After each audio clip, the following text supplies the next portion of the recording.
نعیم صاحب بہت افسوس کے ساتھ کہنا پڑتا ہے کوئی پہلا واقعہ نہیں جو کوٹ رادھا کرشن میں ہوا ڈسٹرکٹ قصور میں، جہاں پر میں پھر کہوں گا وہ پاکستانی تھے، 2 پاکستانیوں کو جلایا گیا جو کہ عیسائی تھے، اور جس طرح سے ان کے ساتھ سلوک روا رکھا گیا اور جس طرح سے ان کی موت واقع ہوئی، وہ شاید میرے خیال میں کسی کے لیے بھی وہ قابل قبول نہیں ہے۔ لیکن ایکچولی ہوا کیا، HRCP اس کے حوالے سے کیا کرتا ہے، یہ ایک بریف سی بہت ہی مختصر سی ایک رپورٹ ہے، یہ ذرا آپ سنیے۔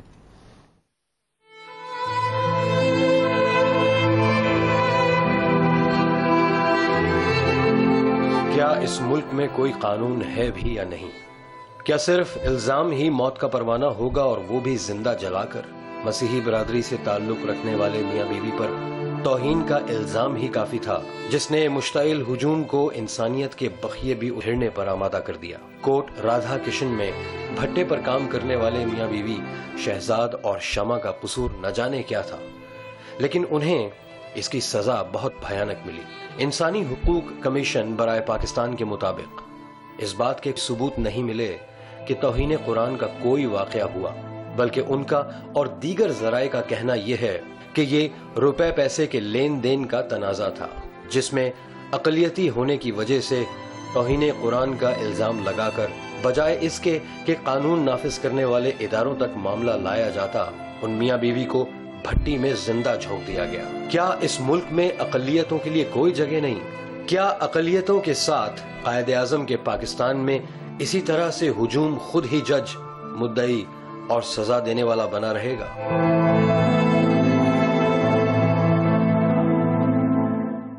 بہت سے سوال پیدا ہوئے ہیں اس واقعے کے بعد، اور میں نے جیسے پہلے کہا یہ پہلا واقعہ نہیں ہے، ابھی کچھ دیر میں ہم آپ کو ڈیٹیلز بھی دکھائیں گے۔ اس ایشو کے اوپر گفتگو کرنے سے پہلے میں چاہتا ہوں کہ علماء دین جو اسلامک سکولرز ہیں، جو علم رکھتے ہیں، جو اس حوالے سے نالج رکھتے ہیں، ان کا کیا کہنا ہے اس طرح کے واقعے کے اوپر، یہ ذرا آپ دیکھیے وہ کیا کہتے ہیں۔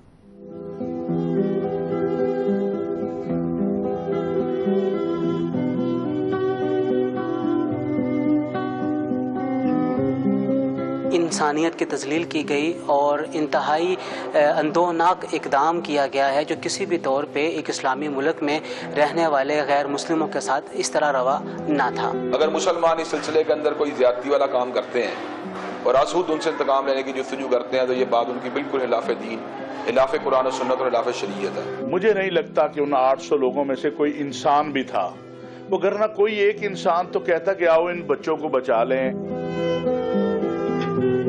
کسی بھی طور پہ بجا نہیں تھا عامت الناس کے لیے اور ہجوم کے لیے کہ وہ خود ہی مدعی بنتے، اس کے بعد وہ خود ہی گواہ بنتے، اور پھر وہ انصاف کے کٹہرے میں لا کے ان کے اوپر جرح کرتے ہوئے انہیں سزا دیتے۔ یہ تو وحشت تھی، بربریت تھی، اور مکمل طور پر پولیس کی اور انتظامیہ کی نالائکی تھی، نااہلی تھی۔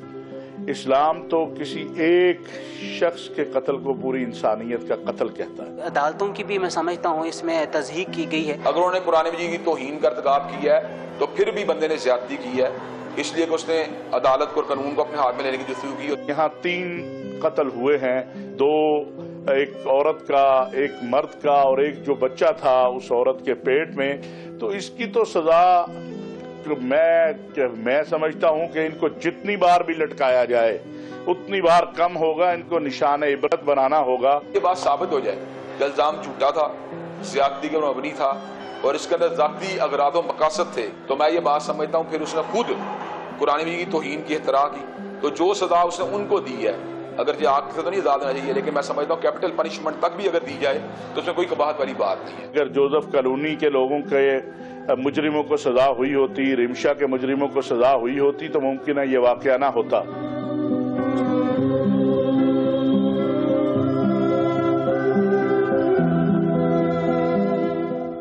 علماء دین کے تاثرات آپ نے سنے۔ نعیم صاحب یہ واقعہ اب یقین مانیے شاید لفظ ختم ہو جاتے ہیں، ہم بناتے کیا جا رہے ہیں اپنے ملک کو، اپنے معاشرے کو، اپنی سوسائٹی کو، اور کیا ہم بتا کیا رہے ہیں کہ یہ کیا ہمارے ملک کے اندر، پاکستان کے اندر پاکستانی جو کہ اگر مسلمان نہیں ہیں تو کیا ان کے کوئی حقوق نہیں ہیں، ان کو کوئی رسپیکٹ نہیں ہے، ان کی کوئی سیفٹی نہیں ہے؟ جی ہاں، دنیا میں تو یہی پیغام آپ دے رہے ہیں کہ پاکستان میں انسانیت ختم ہوتی جا رہی ہے، اور یہ بہت ہی خوفناک قسم کا پیغام آپ دنیا کو دے رہے ہیں۔ دیکھیے ایک طرف تو طالبان کے حملے ہو رہے ہیں اور لوگ انوسنٹ بچے بچیاں عورتیں بوڑھے مرد سٹیزنز مارے جا رہے ہیں. ایک طرف تو وہ ہے انتہا پسند ایک ایسا موقف جس کو وہ اسلام کہتے ہیں جس کا تعلق اسلام کے ساتھ بالکل نہیں ہے. ایک تو وہ دنیا میں اس کی پکچر جو ہے وہ جا رہی ہے کہ یہ ایسے لوگ بھی ہیں جو اپنے آپ کو اسلام کے جھنڈے اڑانے والے لوگ ہیں. اور پھر عام شہری ہمارے اور ہمارے مدارس کے مولوی حضرات اس قسم کی چیزیں ہو رہی ہیں جس سے آپ یقین کریں کہ دنیا میں پاکستان کا ایک ایسا امیج بن رہا ہے جو خوفناک ہے, جو کہ دنیا کو نفرت ہونی شروع ہو گئی ہے. جس قسم کے اسلام پریکٹس کیا جا رہا ہے طالبان جو کر رہے ہیں, یا اس قسم کے جو موقع ہوتے ہیں جس پہ اس قسم کی چیزیں ہوتی ہیں, جیسے مولانا طاہر الاشرفی نے کہا یہ کوئی انسانیت نہیں ہے, یہ تو درندے ہیں جن لوگوں نے ایسے کیا. اور جیسے اور حضرات نے ابھی خیال اظہار کیا کہ ان کو سزائے موت ہونی چاہیے یا کوئی اگزامپل سیٹ ہونا چاہیے. ایکچولی مسئلہ یہ ہے کہ منیب کہ یہ اب ایک معاشرے کا ایک پرابلم بن چکا ہے, اور یہ سارا کا سارا پرابلم جو ہے یہ 1986 کے بعد یا 84-85 کے بعد ہوا, جبکہ ضیاء الحق صاحب نے جو یہ توہین رسالت کا جو قانون ہے اس کے اوپر تبدیلی کی اور اتنا سخت قانون بنا دیا. اور وہ ہوا یہ کہ آپ کو پتہ ہے 100 قبل 1986 سے صرف 4 یا 5 کیسز تھے اس قسم کے, کیونکہ یہ قانون اوریجنلی قانون تو برٹش راج کے دوران گوروں نے بنایا تھا, مگر یہ قانون سب کے لیے تھا. کوئی بھی کسی پروفٹ کی توہین کرے تو اس کے لیے تھا, خواہ وہ کرسچن ہو یا ہندو ہو یا کسی قسم کی ریلیجس توہین ہو, ان کی کسی مذہب کے خلاف ہو. مگر اب یہ ضیاء الحق صاحب نے جو کیا اس کے بعد کوئی 1200-1300 کے قریب اس قسم کے کیسز ہوئے ہیں جہاں لوگوں کو اس طریقے کے ساتھ اس قانون کے تحت دھر لیا گیا اور ان میں سے بہت سے لوگوں کو مار دیا گیا. موب جسٹس, یا وہ جیلوں میں پڑے ہوئے ہیں کیونکہ کسی جج کی ہمت نہیں ہے کہ وہ کوئی ایویڈنس بھی دیکھ سکے. تو یہ بڑی ہماری بدقسمتی ہے. اس کی وجہ یہ ہے کہ قانون جو ہے اس میں تو کوئی غلطی نہیں ہے. اگر کوئی توہین کرتا ہے تو بالکل اس کی ثبوت اس کا ہونا چاہیے اور سزا ہونی چاہیے, اس میں تو کوئی شک نہیں. مگر یہ جو سارا مسئلہ ہے یہ آپ کو یاد ہوگا جنرل مشرف کے زمانے میں پارلیمنٹ کے اندر اس کے اوپر پوری ڈیبیٹ ہوئی تھی, اور اس وقت ڈیبیٹ یہ ہوئی تھی کہ قانون تو ٹھیک ہے مگر اس کا جو استعمال ہو رہا ہے وہ ناجائز استعمال بھی ہو رہا ہے, اور لوگ اپنے ذاتی مفاد کے لیے, مذہب کے لیے نہیں مگر اپنے مفاد کے لیے, پراپرٹی کے لیے کہ وہ اس کو استعمال کر رہے ہیں, اور یہ بڑی غلط بات ہے. تو اس کو سوچا یہ تھا کہ کچھ پروسیجرل ریویو کیا جائے اس کو, کہ کیا کوئی طریقے سے اس کو ایسا کنڈیشنز لگائی جائیں کہ جو انوسنٹ لوگ ہیں, معصوم لوگ ہیں, ان کو اس میں نہ دھرا جائے, اور جو غلط لوگ ہیں جو ان کو دھرنا چاہتے ہیں یہ قانون لگا کے یا یہ الزام لگا کے ان پہ کوئی پابندیاں ہوں. اور یہاں تک یہ بھی بحث میں آئی بات کہ کوئی اگر غلط الزام لگا دے اور وہ ثبوت مل جائے کہ یہ غلط الزام ہے تو اس کو بھی سزا ہونی چاہیے. اب مسئلہ یہ ہے کہ الزام تو لگ جاتا ہے مگر کسی کی ہمت نہیں ہوتی کہ اس کو وہ کہے کہ یہ غلط الزام ہے, کیونکہ اس میں اتنے جذبات کا اظہار کیا جاتا ہے اور اتنے لوگ ناراض ہو جاتے ہیں اور موب وائلنس قانون کو اپنے ہاتھ میں لے لیتے ہیں. تو پولیس بھی ڈرتی ہے اور ججز بھی ڈرتے ہیں, اور اس لیے انصاف نہیں ملتا. اور یہ پارلیمنٹ نے بھی اس کو نہیں ایڈریس کیا اور بھی کوئی اس کو ایڈریس کرنے کے لیے تیار نہیں ہے. مگر اس کا جو نیٹ رزلٹ ہے منیب وہ یہی ہے کہ پاکستان اور اسلام کی توہین ہو رہی ہے, اور دنیا جو ہے وہ یہ دیکھ رہی ہے کہ یہ کیا ہو رہا ہے پاکستان میں, اور کس قسم کے یہ مذہبی لوگ ہیں جو اپنی اقلیتوں کا بھی خیال نہیں کرتے, اور جو اٹھے اس کے اوپر یہ الزام لگا دیتے ہیں اور اپنے ذاتی مفاد کے لیے. یہ بڑی ہماری بڑی بدقسمتی ہے, کیونکہ میں ایکچولی یہاں میں بریک لے لیتا ہوں، جو ایشو کو ہم مزید تھوڑا سا ڈسکس کریں گے بریک کے بعد، کیونکہ حکومت کو اس حوالے سے اب کیا کرنا چاہیے. جس طرح آپ نے خود ذکر کیا کہ اس کے قانون غلط نہیں ہے، لیکن قانون کو لوگ غلط طریقے سے استعمال کرنے کی کوشش کرتے ہیں اپنے مفادات کے لیے. اس کو کس طرح سے روکا جا سکتا ہے اور حکومت وقت کیا کر سکتی ہے، اور اس واقعے کے حوالے سے انہیں کیا کرنا چاہیے. بریک کے بعد اس حوالے سے بات کریں گے. چیف الیکشن کمشنر کی تعیناتی کے حوالے سے بھی بات ہوگی. ہمارے ساتھ رہیے گا.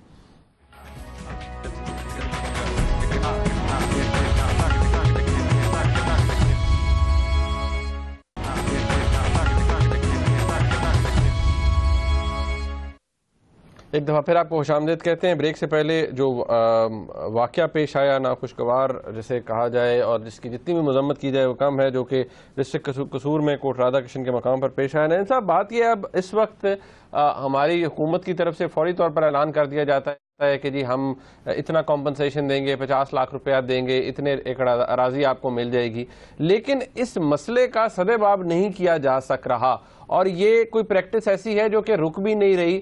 قانون درست ہے، قانون کے استعمال میں کوئی پروسیجرل چیزیں یا ایڈ نہیں کر پا رہے ہمارے حکمران، اور نہ ہی اس قانون کے غلط استعمال کو روکا جا رہا ہے. تو پھر یہ مسئلہ سالو کیسے ہوتا ہوا نظر آ رہا ہے آپ کو؟ یہ تو پھر مطلب اس طرح کی اگر یہ تو ہم ایک قسم کا پھر خدا نخواستہ وہ جینوسائیڈ شروع کر دیں گے نا، آپ نسل کشی شروع کر دیں گے ایک مذہب کے لوگوں کی. نہیں، میں سمجھتا ہوں یہاں مسئلہ یہ ہے کہ سب کو پتہ ہے، سب کو احساس ہے کہ مسئلہ کیا ہے، مگر اب کیونکہ معاشرے میں اس قسم کی ریلیجس پیشنز ابھر رہے ہیں کہ کسی کی ہمت نہیں ہے کہ اس کے اوپر کوئی غور یا فکر بھی ہو سکے. سیاستدان تو بالکل ہمت ان میں ہوتی نہیں ہے، وہ تو کوئی ایسی چیز نہیں کرتے. اگر 4 لوگ باہر کھڑے ہو کے کوئی شور ڈال دیں تو سیاستدان بھاگ جاتے ہیں کہ اچھا نہیں کرتے. تو اس لیے یہ توقع کرنا کہ کوئی جمہوری حکومت آ کے یہ کرے گی تو وہ تو بالکل پاسبل نہیں ہے، بیکاز آج تک کتنی جمہوری حکومتیں آئی ہیں اور گئی ہیں اور سب کی نیتیں ٹھیک تھی، سب چاہتے تھے کہ کچھ کریں، مگر ہمت نہیں پڑی.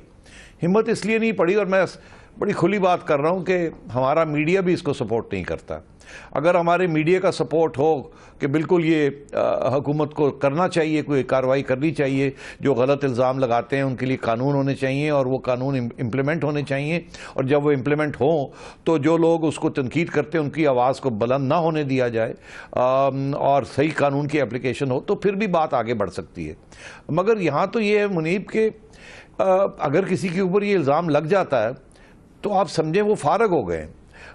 کوئی اس وقت پولیس کی یہ کوشش ہوتی ہے کہ ان کو سین جہاں وہ ہوتے ہیں وہاں سے اٹھا کے دور لے جایا جائے، ان کو فوراً گرفتار کر لیا جاتا ہے. اور پولیس سے جب بات کریں تو وہ کہتے ہیں اس لیے ہم گرفتار نہیں کرتے کہ ہم سمجھتے ہیں کہ وہ گلٹی ہیں یا انہوں نے کوئی قصور کیا ہے یا کوئی غلطی کی ہے. ہم اس لیے کرتے ہیں کیونکہ ہمیں یہ خوف ہوتا ہے کہ وہاں کے جو پاپولیشن ہے، جو لوگ ہیں وہاں کے، جن کو اکسایا جا رہا ہوتا ہے اس وقت، جس میں رول مولویوں کو بھی رول ہوتا ہے اور اس میں دوسرے مفادات والوں کا بھی رول ہوتا ہے، ان سے بچایا جائے تاکہ ان کو اٹھا کے لے جایا جائے کسی سیف جگہ پہ. اور وہ عام طور پہ 100-200 میل دور دوسرے پولیس تھانوں میں جا کے رکھتے ہیں. مگر جب ایسا کوئی حادثہ شروع ہو جائے تو اس وقت پولیس انٹرفیئر نہیں کرتی. ارے بھائی، پولیس تو اس وقت بھی انٹرفیئر نہیں کرتی جبکہ کوئی اور لڑائی جھگڑا ہو جائے اور ایک دوسرے کو مارنا شروع ہو جائے. آپ کو یاد ہوگا وہ گجرانوالے میں یا شیخوپورے میں ایک حادثہ ہوا تھا، ایک بچے کا، اس کو مار دیا تھا اور پولیس دیکھتی رہ گئی تھی. تو یہ موب وائلنس جو ہے پولیس انٹرفیئر نہیں کرتی. سیالکوٹ میں پولیس ڈرتی ہے. سیالکوٹ میں ہوا تھا. ہاں، سیالکوٹ میں ہوا تھا، آپ کو یاد ہوگا. تو مسئلہ یہ ہے کہ معاشرہ جب تک اس کو اپوز نہیں کرے گا اس وقت کوئی بھی حکومت یا کوئی بھی الیکٹڈ ریپرزینٹیٹیو معاشرے کا اس کو ہاتھ نہیں اس پہ ڈالے گا. اور معاشرہ جو ہے میں سمجھتا ہوں وہ اتنا خوف زدہ ہو گیا ہے خود کہ وہ نہیں، اس کی طرف نہیں جاتا.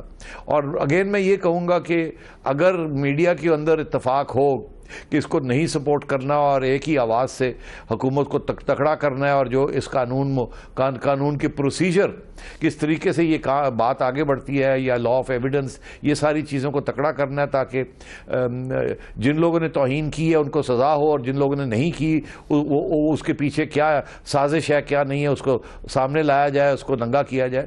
اگر یہ چیزیں ہو جائیں تو بہت اچھا ہے, مگر ہوتی نہیں ہیں.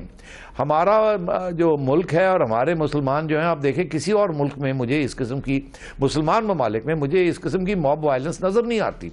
وہاں بھی یہ قانون ہے کہ اگر کوئی توہین کرتا ہے تو سزا ہوگی, ان کو پکڑا جائے گا, انویسٹیگیشن ہوگی. مگر اس قسم کا موب وائلنس میں نے ملیشیا میں نہیں سنا, میں نے سعودی عربیہ میں نہیں سنا, میں نے اور جو 100 اتنے سارے 50 مسلم ممالک ہیں میں نے ان میں نہیں سنا. یہ ہمارے ہاں یہ ہے. اور مجھے بڑا افسوس ہے کہ ہماری عوام جو ہے وہ اتنی جذباتی ہو جاتی ہے اور اتنی جلدی یہ سازشیوں کی بات سننا شروع کر دیتی ہے اور جذبے میں آ کے اس قسم کی چیزیں کرتی ہے. اور آپ کے قانون جو ہیں وہ ایک دفعہ بن جاتے ہیں, پھر تبدیل نہیں ہوتے. اور یہ جو صورتحال ہے اب, تو مجھے تو کوئی سلوشن نظر نہیں آ رہی ہے اس وقت. جب تک, ہاں مجھے یاد ہے کہ جنرل مشرف نے جب یہ انلائٹنڈ ماڈریشن کی بات کی تھی تو یہ بھی ان کے ایجنڈے میں تھا, مگر اس وقت ان کی اپنی پارٹی میں سے بہت سخت ریزسٹنس تھی. شوکت عزیز پرائم منسٹر اور کچھ ان کے ساتھی تو مشرف کا ساتھ دینا چاہتے تھے اس کے اوپر کہ کچھ تھوڑی سی اس کے اوپر ریویو کیا جائے کہ اس کے جو ایکسیسز ہیں ان کو کیسے کم کیا جائے, جو لوگ انوسنٹ ہیں ان کو کیسے بچایا جائے. مگر پھر اس کے اندر اور لوگ تھے جو نہیں یہ کرنا چاہتے تھے, اور یہ ڈیبیٹ ہوئی اور اس کے بعد وہ بل پاس بھی نہیں ہوا. مگر بل پاس بھی ہو جائے تو اگر معاشرے میں سمپتی نہیں ہے, معاشرہ ہی اقلیتوں کے خلاف ہے یا جذبات ایسے ہیں, تو پھر آپ کا پولیس بھی کچھ نہیں کرے گی اور آپ کے جج بھی کچھ نہیں کریں گے. کسی میں کرج نہیں ہوگی, دلیری نہیں وہ دکھائیں گے, اور جو الزام لگا اس کے اوپر مور لگا کے آگے کر دیں گے. اسی لیے میں سمجھتا ہوں کہ یہ جو سلسلہ ہے, یہ اگر کسی کو کوئی ریلیف ملنی ہے اس قسم کے کیسز میں تو سپریم کورٹ پہ لیول پہ مل سکتی ہے. میں تو سمجھتا ہوں ہائی کورٹ میں بھی بڑا مشکل ہے, جج کھڑے نہیں ہوتے. افسوس کی بات ہے کہ ہم قانون اور انصاف دینے سے بھی منکر ہو جاتے ہیں. انن صاحب, ویسے یہ ایشو اس کے اوپر ہم مزید کیا بات کر سکتے ہیں؟ کم از کم میرا تو اس میں بالکل, میں کیا کہوں, بحیثیت عام پاکستانی کے میں تو یہ بات صرف یہی کہوں گا کہ ہم پتہ نہیں کیوں بھول جاتے ہیں کہ اللہ تعالیٰ کی ذات جو ہے وہ تو تمام سارے جہاں کا رب ہے, وہ صرف مسلمانوں کا رب تو نہیں ہے. تو ہم اقلیتوں کے ساتھ جو یہاں پر کر رہے ہیں اور جس طرح سے ان کے ساتھ یہ کر رہے ہیں, تو اس کا پھر خمیازہ بھی بھگتنا پڑے گا. اللہ کے حضور بھی جواب تو ہمیں دینا پڑے گا جو کچھ ہم نے یہاں پر سلوک کیا ہے اقلیتوں کے ساتھ. بہرحال بالکل دینا پڑے گا. منیب, میں ایک بات کہتا چلوں اور میں اس میں سارے پاکستان کے جو حکمران رہے ہیں ان کو گلٹی قرار دیتا ہوں کہ ہم نے ایک پریمبل لکھا ہے اپنی آئین کے اندر جسے ہم آبجیکٹیوز ریزولوشن کہتے ہیں. مگر دلچسپ بات یہ ہے کہ قائد اعظم محمد علی جناح جو بانی ہیں ہمارے پاکستان کے, انہوں نے جو ان کی جو رائے تھی اس میں یہی تھا کہ اقلیتیں جو ہیں وہ اقلیتیں نہیں رہیں گی. ہر شہری کا ایک جیسا ہی وزن ہوگا, ہر شہری پاکستانی ہوگا, اور اس کو قانون کے طور پہ اس کو ایک ہی قسم کا قانون ملے گا. وہ قانون کی آنکھوں میں وہ نہ وہ عیسائی ہوگا, نہ وہ ہندو ہوگا, نہ وہ مسلمان ہوگا, سب کے لیے ایک ہی قانون ہوگا. اور مجھے افسوس ہے کہ وہ جو قائد اعظم کی سپیچ تھی کنسٹیٹیوئنٹ اسمبلی میں, جس کو بالکل دبا دیا گیا ہے اور اس کو دکھایا بھی نہیں جاتا, پڑھایا بھی نہیں جاتا اسکولوں کے اندر, کتنا ظلم ہے. وہی ہمارا پریمبل ہونا چاہیے تھا ہماری کانسٹیٹیوشن کا. اگر وہ ہوتا تو آج یہ دن نہ آتا. اور اگر ضیاء الحق جیسے لوگ نہ ہوتے اور ہم نے امریکہ کے ساتھ مل کے جہادیں نہ کی ہوتی روس کے خلاف, اور اس قسم کے جہادی کلچر کو پروموٹ نہ کیا ہوتا اپنی ٹیکسٹ بکس کے اندر, اور اس قسم کی اسلام کی انٹرپریٹیشن نہ کی ہوتی, تو شاید یہ دن نہ آتا. مگر اب میں سمجھتا ہوں کہ ایک بہت بڑا پہاڑ ہے, اور شاید آپ کا معاشرہ اور آپ کی حکومت اور یہ پہاڑ نہیں کلائم کر سکیں گے. اور بڑا افسوس ہے, یہ پاکستان کو اندر سے کھا جائے گا.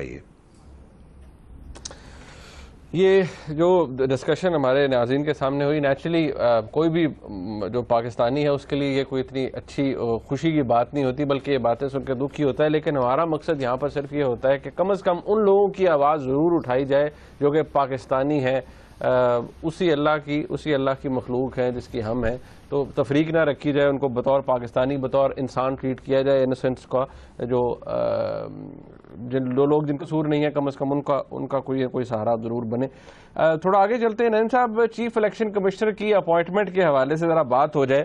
اب یہ معاملہ ایسا ہے جو کہ اڑا ہوا ہے. انفارچونیٹلی اس دور حکومت میں بھی سپریم کورٹ کو ڈیڈ لائن ہی دینی پڑ رہی ہے. دوسری ڈیڈ لائن اور آخری ڈیڈ لائن مل گئی ہے کہ 13 نومبر تک چیف الیکشن کمشنر کو اپوائنٹ کیا جائے.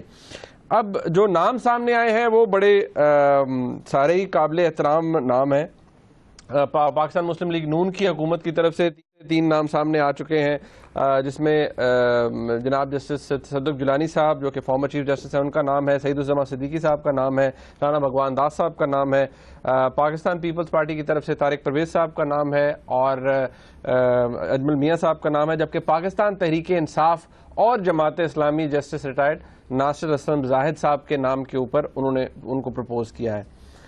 نعیم صاحب ایسے ہی میرے ایک دم دماغ میں آ رہا تھا، میں نے کہا اگر اس سارے پروسیس کو بڑا زبردست بنانا ہے تو میرے خیال میں جسٹس ریٹائرڈ طارق پرویز صاحب کو بن جانا چاہیے، کیونکہ پاکستان تحریک انصاف ان سے کافی مطمئن نظر آتی ہے. کیونکہ آپ کو یاد ہے 2013 کے الیکشنز میں وہ کیئر ٹیکر چیف منسٹر تھے کے پی کے میں، تو اگر وہ بن جائیں گے تو بس پھر وارے نیارے کام ٹھیک ہو جائے گا. منیب یہاں بڑی دلچسپ بات ہے یہ جو جس قسم کے نامینیشنز ہوئے ہیں. نون لیگ کی طرف سے جسٹس طارق کا میرا خیال نون لیگ کی طرف سے آیا جسٹس طارق پرویز کا، اور نون لیگ کی طرف سے میرا خیال ہے ایک جسٹس سعید الزماں صدیقی صاحب کا بھی نام آیا، اور پیپلز پارٹی کی طرف سے جسٹس بھگوان داس صاحب کا نام ہے، اجمل میاں صاحب کا نام بھی پرپوزل میں آیا ہے، جسٹس ناصر اسلم زاہد صاحب کا بھی نام سننے میں آ رہا ہے جس کے آپ نے ذکر کیا. اب بات یہ ہے کہ ایک دو نام تو ایسے ہیں جو کہ کلیئرلی ایم کیو ایم نے بھی 4 نام دے دیے ہیں نجم صاحب جی، انہوں نے بھی دے دیے ہیں. جسٹس ریٹائرڈ تصدق جیلانی صاحب کا نام ہے، ناصر اسلم زاہد صاحب کا نام ہے، اور رانا بھگوان داس صاحب کا نام ہے جی، اور غوث محمد صاحب کا نام بھی ہے جی. ایم کیو ایم کی طرف سے انہوں نے بھی 4 نام جو ہے وہ دے دیے ہیں. چلیں دیکھیں یہ جو بھی جس نام پہ بھی اتفاق ہوتا ہے بڑی خوشائن بات ہوگی، اس پہ اسپیکولیشن نہیں کرنی چاہیے. البتہ جسٹس سعید الزماں صدیقی صاحب جو ہیں وہ ایک وقت ان کو نامینیٹ نواز شریف صاحب نے پریزیڈنسی کے لیے بھی کیا تھا، آپ کو یاد ہوگا جب پریزیڈنشل الیکشنز تھے زرداری صاحب کے، تو ان کی تو حمایت جو ہے وہ ظاہر ہے وہ نون لیگ کے ساتھ ہے، تو شاید اس وجہ سے ان کو تو خیر کوئی کنسیڈر نہیں کرے گا جتنے بھی نفیس شخص ہوں وہ، مگر کیونکہ ان کی سیاسی ہمدردیاں جو ہیں وہ نون لیگ کے ساتھ ہیں، تو ہمیں تو نیوٹرل شخص چاہیے. اور مگر میں سمجھتا ہوں یہ مشکل کام نہیں ہے، ان میں یہ جلدی طے ہو جائے گا. اگر نون لیگ کو جسٹس ناصر اسلم زاہد پسند ہیں اور اگر پی ٹی آئی کو بھی پسند ہیں تو میرا خیال ہے پیپلز پارٹی بھی پھر مان جائے گی، اور اگر بھگوان داس صاحب پیپلز پارٹی کو پسند ہیں اور پی ٹی آئی کو بھی پسند ہیں تو پھر نون لیگ بھی مان جائے گی. اور یہ میں سمجھتا ہوں کہ اتنا مشکل کام نہیں ہوگا، ہو جائے گا مسئلہ. ہاں پسند ہے تو اس لیے یہ مسئلہ حل ہونا چاہیے. بھگوان داس صاحب پسند ہے. ہاں بھگوان، بس اب مسئلہ یہ ہے کہ کیا بھگوان داس صاحب بننا چاہیں گے کہ نہیں. جو اشر ہوا ہے ہمارے الیکشن کمیشن کے ساتھ اور الیکشن کمشنرز کے ساتھ، اور جس قسم کا یہاں سیاسی ماحول ہے کہ جیسی بھی الیکشن ہو جو ہارتا ہے وہ شور ڈال دیتا ہے، اور اگر اگلا چیف الیکشن کمشنر آتا ہے اور پھر شور پڑ جاتا ہے تو وہ بیچارے کی عزت کہاں رہے گی، کیا رہے گا ان کا. تو یہ وہ بھی اب جو بھی آئے گا وہ سوچے گا اس کو غور سے کہ یار اس ماحول میں بننا بھی چاہیے نہیں بننا چاہیے. بٹ چلیں بڑا آنریبل جاب ہے اور بڑا ذمہ دار جاب ہے. سوال میرے ذہن میں یہ ہے کہ ایک تو یہ جلدی ہونا چاہیے. افسوس اس بات کا کہ جب سپریم کورٹ کی طرف سے پریشر پڑا کہ بھائی کٹ آف ڈیٹ ہو گئی 16 دسمبر ہے، 13 کریں اب یہ 13 نومبر ہے تو اب بھاگ دوڑ شروع ہو گئی ہے، اور پتہ نہیں 6 ماہ سے زیادہ ہو گئے ہیں میرا خیال ہے کہ چیف الیکشن کمیشن 6 ماہ کیا میرا خیال اس سے بھی زیادہ ہو گئے. جی زیادہ ہو گئے اور ایک سے دوسرا جج صاحب سپریم کورٹ سے آ گئے. پہلے ناصر الملک صاحب بھی رہے ہیں جو آج کل چیف جسٹس ہیں، اس سے بعد اس سے ایک وقت تھا کہ میرا خیال ہے گیلانی صاحب بھی رہے ہیں، تصدق گیلانی صاحب بھی رہے ہیں، اینڈ سو آن. ہاں بالکل. اور تو میں یہ سمجھتا ہوں اس کو جلدی حل کرنا چاہیے، اس میں دیر نہیں ہونی چاہیے. یہ بہت سے کام پڑے ہوئے ہیں الیکشن کمیشن کے لیے اور چیف الیکشن کمشنر کے لیے، کیونکہ اس کے بعد ایک اور راؤنڈ بھی ہوگا. وہ یہ ہوگا کہ پروونشل الیکشن کمشنر کون سے بننے ہیں، اور وہاں بھی بہت لین دین ہوگی اور ہونی بھی چاہیے. بیکاز اب کوئی ایسی کیونکہ اب صورتحال یہ ہے کہ پہلے تو آپ نے دیکھا ہوگا کہ ایک بڑی جلدی یہ فیصلہ ہو گیا تھا کہ فخر الدین جی ابراہیم کے اوپر، اور زیادہ تر ڈسکشن نہیں ہوئی تھی پروونشل. مجھے ایسے لگتا ہے کہ پروونشل الیکشن کمیشنز کے اوپر جو بھی پروونس کی طرف سے نام آیا تھا وہ قبول ہو گیا تھا. وہ اس لیے کیونکہ اس وقت نواز شریف صاحب کی حکومت تھی، تو پنجاب سے جو نام آیا ظاہر ہے انہیں پسند ہوگا، اور سندھ میں زرداری صاحب کی حکومت تھی، ظاہر ہے جو سندھ سے نام آیا ہوگا زرداری صاحب کو پسند ہوگا. اور اسی طریقے کے ساتھ باقی بھی جو دو پروونشل الیکشن کمشنر تھے وہ بھی بس آرام سے ہی ہو گئے. کسی نے آبجیکشن نہیں کیا، کسی نے سوچا چلے یہاں ہم نے اپنا لگا لیا، وہاں انہوں نے لگا لیا، کوئی بات نہیں، ٹھیک ہے. مگر اب بات یہ ایسے کام نہیں چلے گا. اب تو عمران خان صاحب صرف ایک چیف الیکشن کمشنر کی بات نہیں کر رہے، وہ تو میجر ریفارمز کی بات کر رہے ہیں، اور جس پہ اتفاق ہے ہم سب کا کہ وہ ہونے چاہیے، اور وہ نئے قانون بننے چاہیے، اور ٹرانسپیرنسی ہونی چاہیے، تاکہ اس قسم کا ماحول اور اس قسم کی صورتحال پھر کبھی نہ بنے جس کے ساتھ اتنی ڈیسٹیبلائزیشن ہوتی ہے کہ ایک سال الیکشن ہوتی ہے تو سب کہتے ہیں ٹھیک ہو گئی، یہ چھوٹی موٹی گڑبڑ تو ہوتی رہتی ہے، اور سال کے بعد اتنا بڑا مجمع اکٹھا ہو جائے جو اور ایک ماحول بن جائے جو کہ جی الیکشن ہی ٹھیک نہیں تھے اور ہم نئے الیکشن چاہتے ہیں. تو یہ نہیں ہونا چاہیے. اس میں ایک اور بھی چیز ہے منیب، اگر آپ اجازت دیں تو میں بات کرنا چاہوں گا. ہے ٹائم؟ جی جی جی کیجیے. ہاں، وہ آپ مجھے پوچھ رہے تھے کہ کیا بات ہے کہ ہمارے قانون کے اندر جج حضرات ہی اس قسم کے عہدے پہ آ سکتے ہیں، یا ریٹائرڈ ہوں یا سرونگ ہو، یا وہ جو کہ جج بن سکیں وکیل. تو بات یہ ہے کہ ہندوستان میں اتنے زبردست اور اتنے بڑے 10 گنا بڑے الیکشن ہوتے ہیں. 30, 28, 29, 30 کے قریب ان کی پروونسز ہیں یا اسٹیٹس ہیں. اتنی بڑی ان کی ایڈمنسٹریٹو مشینری ہے، اور وہاں تو کوئی کسی جج کو نہیں الیکشن کمیشن لگایا جاتا، وہاں تو وہ ریٹائرڈ بیوروکریٹس کو لگاتے ہیں جس کے اوپر وہ اتفاق بھی کوئی نہیں. وہ آج تک کبھی کوئی زیادہ کنٹروورسی ہوئی نہیں. وہاں حکومت جو بھی ہوتی ہے وہ ایسا بیوروکریٹ لگاتی ہے جس کے اوپر کوئی کنٹروورسی نہ ہو، اور اگر ان کا خیال ہوتا ہے کہ کوئی کنٹروورسی ہوگی تو پہلے ہی بیہائنڈ دا سینز وہ بات چیت کر لیتے ہیں. آئین کے اندر بھی نہیں ہے کہ کوئی کنسلٹیشن ہوگی یا نہیں ہوگی، اور نہ ہی وہاں ہندوستان کے اندر کیئر ٹیکر گورنمنٹس کا کوئی قانون ہے. جو سٹنگ گورنمنٹ ہوتی ہے وہی کرواتی ہے. سٹنگ گورنمنٹ الیکشن کمیشن کو نامینیٹ کرتی ہے. وہ ایک بیوروکریٹ ہوتا ہے، آئی سی ایس سروس کا سینئر بیوروکریٹ ہوتا ہے ود اے گڈ ریکارڈ، جس کے اوپر کوئی داغ نہ ہو، اینڈ وہی الیکشن کراتا ہے. اور آج تک کوئی اس قسم کا پھڈا وہاں نہیں پڑا. اب یہ ہے ایک میچور ڈیموکریسی. ہمارے ہاں انفارچونیٹلی ججز جن کو بالکل ایڈمنسٹریشن کا کوئی ایکسپیرینس نہیں ہوتا، ہم ان کے کندھوں کے اوپر یہ چیز لگا دیتے ہیں، حالانکہ یہ سارا ایڈمنسٹریٹو ایکسرسائز ہے. جوڈیشل ایکسرسائز تو ہے ہی نہیں.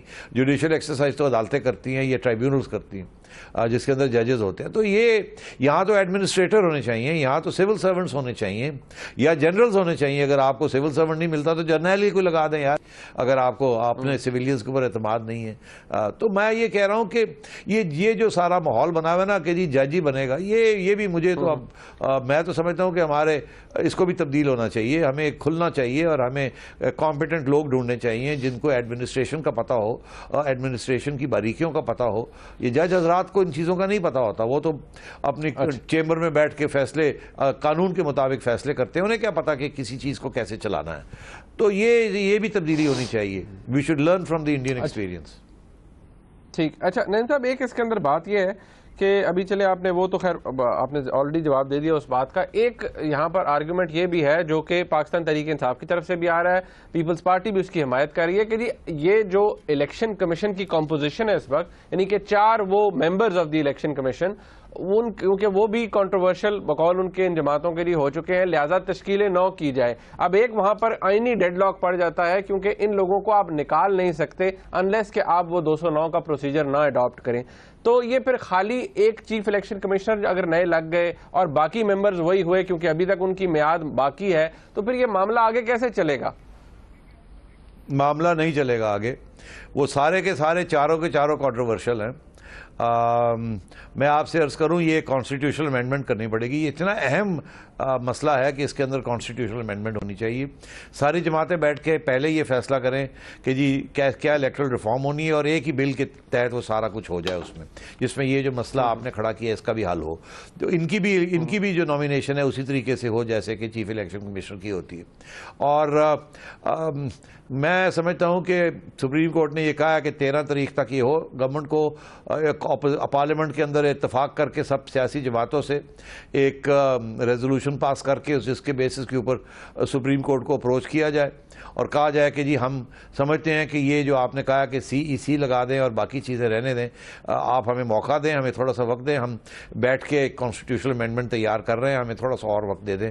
اتنی دیر ہو گئی ہے تو 1 ماہ اور ہو گیا تو کیا فرق پڑے گا. اور یہ اتنی مشکل بات نہیں ہے, یہ جلدی مسئلہ حل ہو سکتا ہے. سب کی نیت اچھی ہے اس میں.